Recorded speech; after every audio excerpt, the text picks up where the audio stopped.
सभी को नमस्कार। आज का वीडियो भी 22 जनवरी 2024 का है, जो एक अभूतपूर्व अवसर रामलला की प्राण प्रतिष्ठा समारोह का दिन, जो कि युगों युगों तक हमारे सनातन धर्मी, हमारे भारतवासी उसे याद रखेंगे और अपने आप को धन्य मानेंगे कि हमने मूर्तियों को स्थापित देखा है, होते हुए देखा है, जबकि हमारे पूर्वजों ने मूर्तियों को विखंडित होते देखा है। अयोध्या में राम मंदिर की प्राण प्रतिष्ठा के पूर्व संध्या पर गीतकार प्रसून जोशी ने एक कविता लिखी है, जिसका शीर्षक है जन्म सफल हो रहा हमारा। ये कविता भगवान राम की स्तुति के लिए गाई गई है और उस क्षण और आसपास के उत्साह का भी उन्होंने इसमें वर्णन किया है। कविता प्रस्तुत करती हूँ मैं। देख रहे हम राम को आते, जन्म सफल हो रहा हमारा। प्रेम अश्रु छलकाओ सारे, मन दर्पण धुल रहा हमारा। गगन सुन रहा है वंदन में, धरा रुक रही खड़ी नमन में। पंच तत्व सब ठहर गए, एक विनय सी है कण कण में। आँखों में है रघुवंशी तारा, जन्म सफल हो रहा हमारा। हम कहते थे घोर है कलयुग, कैसे राह मिलेगी हमको। हम कहते थे सघन धूप है, कैसे छाह मिलेगी हमको। पी लो अमृत बरस पड़ा है, और नहीं अब कड़वा खारा। जन्म सफल हो रहा हमारा।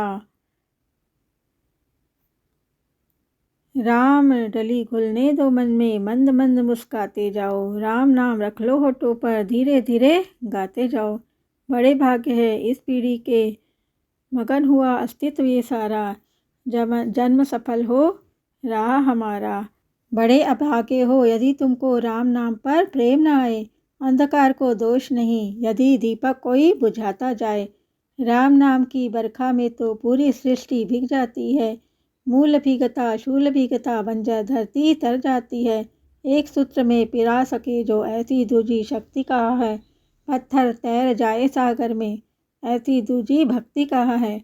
उन भक्तों को नमन जिन्होंने रघुनंदन और राम पुकारा। जन्म सफल हो रहा हमारा। राम नाम है ऐसा धागा, जिससे हम तुम जुड़े हुए हैं। थाम की उंगली इसी सत्य की युगों युगों से खड़े हुए हैं। कौन राम को बांट सका है, राम नाम दोहराते जाओ। सबको अपने राम मिलेंगे, सारे कलुष मिटाते जाओ।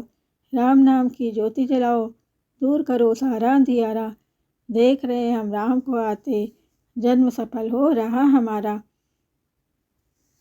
प्रसून जी ने जो कविता लिखी थी, इस कविता में ऐसी दूजी भक्ति कहा है। इन पंक्तियों को ध्यान में रखते हुए उन्होंने देश विदेश के भी लोगों को अपनी कविता के द्वारा आकर्षित किया है। हम सभी का सौभाग्य है कि हम अपने राष्ट्र के पुनरुत्थान के नए कालचक्र की शुरुआत के साक्षी बने। प्रभु श्री राम ने साहस, करुणा और अटूट कर्तव्यनिष्ठा जैसे जिन सार्वभौमिक मूल्यों की प्रतिष्ठा की थी, उन्हें भव्य मंदिर के माध्यम से जन जन तक पहुंचाया जा रहा है। प्रभु श्री राम हमारी सांस्कृतिक और आध्यात्मिक विरासत ही नहीं, बल्कि पूरी मानवता के सर्वोत्कृष्ट पक्षों के प्रतीक है।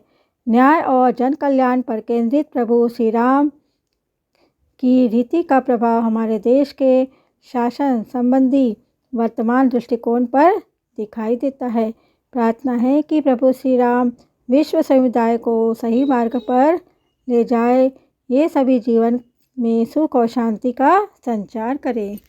भगवान श्री राम ने कभी भी अपनी मर्यादाओं का उल्लंघन नहीं किया, इसलिए उन्हें मर्यादा पुरुषोत्तम श्री राम कहा जाता है।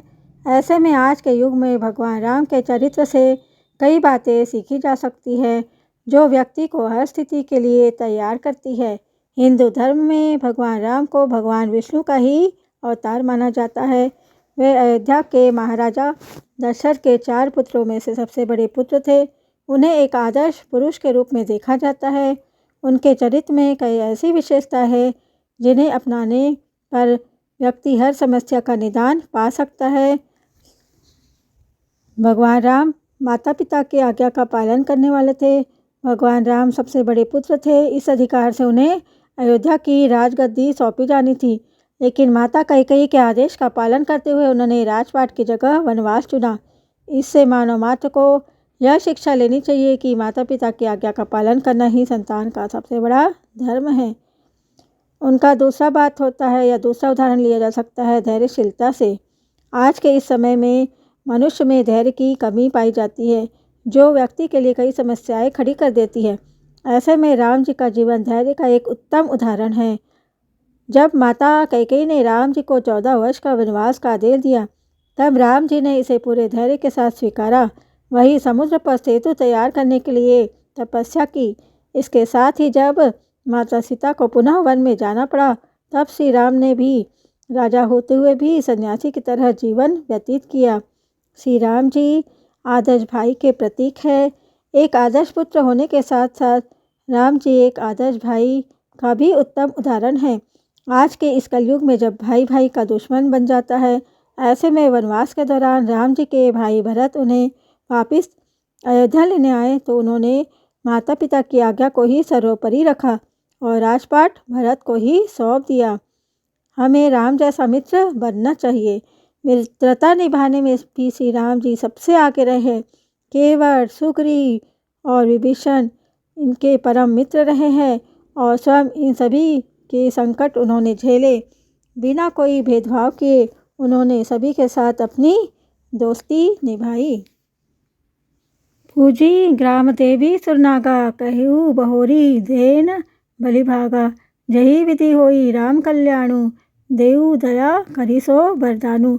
माँ सुमित्रा ने ग्राम देवियों, देवताओं और नागों की पूजा की और फिर बलि भेंट देने को कहा, अर्थात कार्य सिद्ध होने पर फिर पूजा करने की मनौती मानी और प्रार्थना की कि जिस प्रकार से श्री रामचंद्र जी का कल्याण हो, दया करके वही वरदान दीजिए। जय श्री राम। सीताराम। राम राम।